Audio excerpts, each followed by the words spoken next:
In this occasion, I want to present text as a tool for maintaining political and religious power in 1 and 2 Chronicles.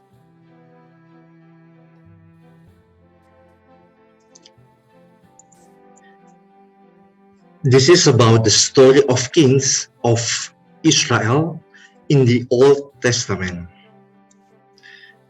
The story of ancient Israelite dynasties in the Old Testament is very interesting to be investigated as a text itself. At least there are 6 books in the Old Testament which narrate the history of ancient Israelite dynasties.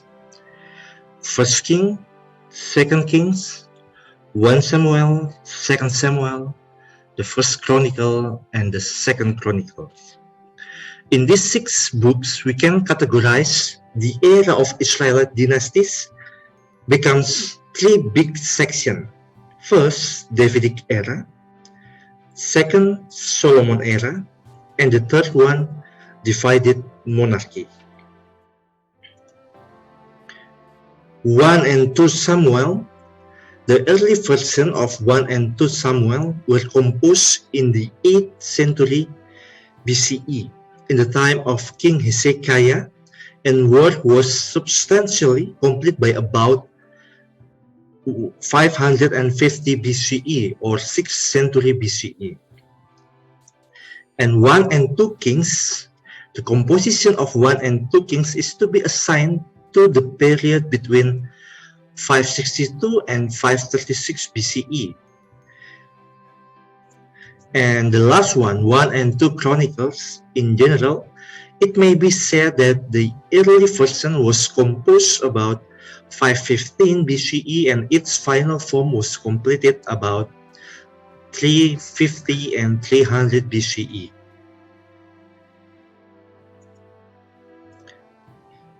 Based on hypothesis of the date of composition of these 6 books, 1 and 2 Chronicles are the latest books between them. It seems that the author of 1 and 2 Chronicles already knew about 1, 2 Samuel and 1 and 2 Kings in that era, between 6th until 4th century BCE. The aim of this article tries to analyze the story of ancient Israelite dynasties in the Old Testament. We will try to compare some stories about kings of Israel in 1 to Samuel, 1 to Kings, and 1 to Chronicles. However, we will focus on the historiography of the ancient Israelite dynasties in the point of view of 1 and 2 Chronicles. And the methodology, we will use historiography as a method to analyze the motive of Chronicle to write the ancient Israelite dynasty in 1 and 2 Chronicles. Through this approach, some questions can arise. What are the similarities between Samuel, King, and Chronicles version? What are the differences between them? Did the Chronicles intentionally change some passages? What are the intentions of the author to change some stories? Are there some political and religious agendas behind Chronicles texts? From these questions, this article tries to find the function of the text of 1st and 2nd Chronicles in ancient Israel and its relationship with political and religious power.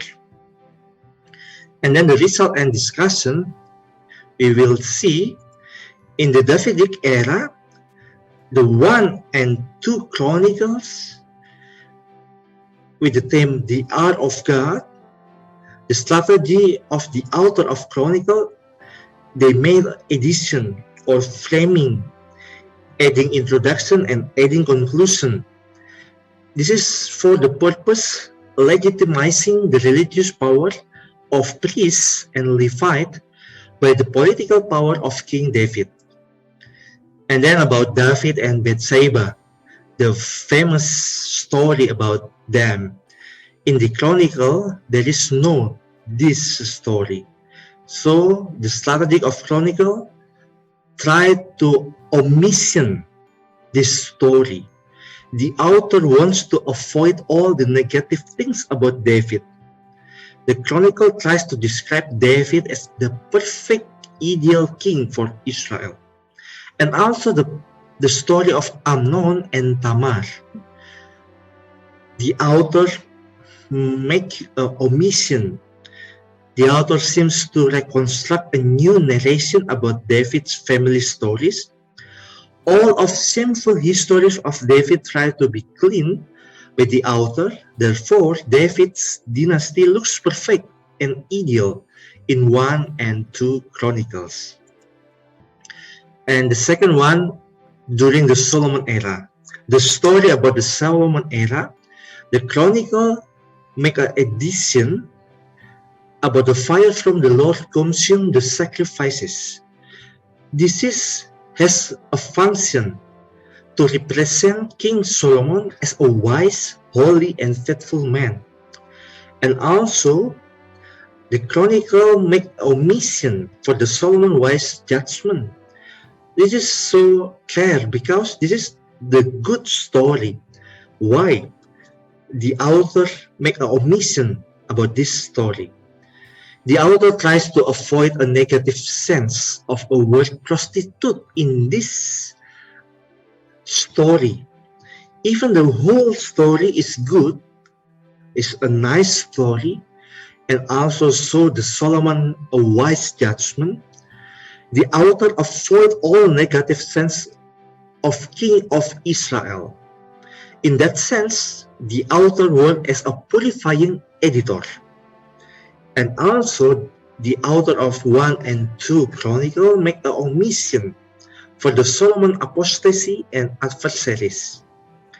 This omissions becomes a part of Chronicle agenda to maintain an ideal image of King Solomon.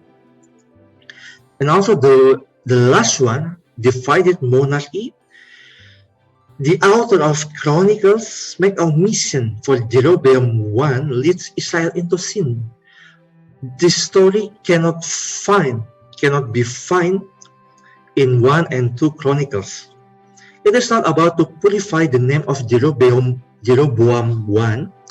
Chronicle is not interested to reuse the story of Jeroboam I because he is a traitor of the nation. And also there is an addition about the prosperity of Rehoboam.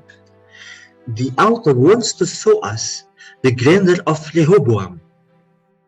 And also there is an addition about Asa's reform. The author tries to show his readers that King Asa is listening the word of God through the prophet Azariah, and that's what God's will. And the last one, the conclusion, we try to compare some stories about kings of Israel in 1 and 2 Samuel, 1 and 2 Kings, and 1 and 2 Chronicles. And then we use historiography as a method. Through this approach, some conclusion can arise. There are some similarities between Samuel, Kings, and Chronicles version. At the same time, there are some differences between them. The author intentionally changes some passages on his text with intention to change some nuances of the story. There are some political and religious agendas behind Chronicle texts. First, the author tries to make an ideal, perfect image of King of Israel, especially those who is in the line of King David and King Solomon. Second, Israel after the exile is a confused nation seeking identity. The author gives them direction by telling them to find identity in their relationship with God. Third, the author intentionally wants to bold and underline the important role of priests and Levite. It is acceptable because some scholars argue that the author of 1 and 2 Chronicles comes from the group of priests and Levite, and they want to legitimize their religious power through the text which narrates that their legitimation comes from the king himself, the political power. And 4, the religious and political power for the Chronicle are two important powers for Israel dynasties. For that reason, the author seems to model God's theocratic rule over the earth in Israel history. And 5th, all of this brings us to the conclusion that texts can be used as a tool to maintain political and religious power, and it all already happened thousands of years ago. All of this can be found in 1 and 2 Chronicles. Thank you very much.